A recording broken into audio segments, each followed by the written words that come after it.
कई साल पहले की बात है। एक जंगल में एक बहुत ही शानदार शेर आबाद था। उसका नाम राजा था। राजा बहुत ही शक्तिशाली और बड़ा था और वह जंगल का मुख्य शेर था।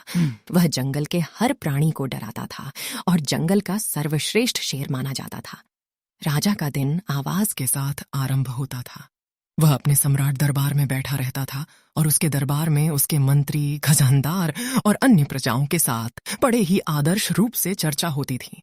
वह बड़े आत्मविश्वासी थे और हमेशा अपनी शक्ति पर गर्व करते थे। एक दिन राजा ने अपने मंत्री से कहा, मुझे और भी शक्तिशाली बनना है।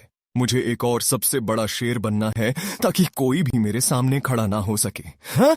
मंत्री ने कहा, राजा, आप पहले से ही सबसे शक्तिशाली हैं, लेकिन हम आपके इच्छा का सम्मान करते हैं। हम आपके लिए कुछ करेंगे। मंत्री ने अपने युवा सैनिकों को बुलवाया और उनसे राजा के लिए एक खास प्रशिक्षण कार्यक्रम तैयार करने के लिए कहा। युवा सैनिक ने बड़े ही जोश के साथ काम किया और राजा को और भी शक्तिशाली बनाने में मदद की। कुछ महीनों बाद राजा ने फिर अपने मंत्री से कहा, अब मैं और भी शक्तिशाली हो गया हूं। मुझे जंगल का सबसे बड़ा और सबसे डरावना शेर बनना है। मंत्री ने फिर से युवा सैनिकों को बुलवाया और उन्हें और भी कठिन प्रशिक्षण दिलवाया। युवा सैनिक ने अपनी शक्ति और साहस का परिचय किया और राजा को एक और बार और भी शक्तिशाली बनाया। एक दिन जंगल में एक बड़ा ही डरावना शेर आया। इस शेर का नाम भीम था। भीम बड़ा ही बलवान और डरावना था और वह जंगल के सभी जानवरों को बहुत डराता था। जब राजा ने भीम को देखा तो उन्होंने अपने मंत्री से कहा, इस शेर का सामना करना होगा। मैं इस शेर के सामने अब और भी शक्तिशाली बन चुका हूं। राजा ने और भी कठिन प्रशिक्षण लिया और अपनी शक्ति को और भी बढ़ा दिया। उनके युवा सैनिकों ने उन्हें भीम शेर के खिलाफ तैयार किया। एक दिन राजा और भीम शेर के बीच एक बड़ा मुकाबला हुआ। यह मुकाबला जंगल के सभी जानवरों के लिए एक महत्वपूर्ण घटना बन गई। लोग जंगल के चारों ओर इस मुकाबले को देखने आए।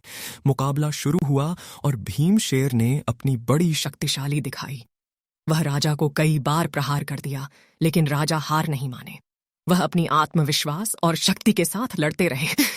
धीरे धीरे राजा ने भीम शेर की कमजोरियों का पता लगाया और एक सही मौके पर उसकी धड़ से घाव किया। भीम शेर घायल हो गया और वह बहुत ही डर कर गया। राजा ने इस मौके का फायदा उठाया और भीम शेर को हरा दिया। जंगल के सभी जानवर राजा की शक्ति और साहस को सराहना करने लगे। राजा ने सिखाया कि शक्ति केवल बाहरी दिखावट से ही नहीं आती, बल्कि आत्मनियंत्रण और समय की समझ से भी होती है। इस घटना के बाद राजा ने जंगल के सभी प्राणियों के साथ सहयोग और समझौता किया। वह अब अपनी शक्ति का दुरुपयोग नहीं करते थे और जंगल के हर प्राणी के साथ एक मित्र की तरह व्यवहार करते।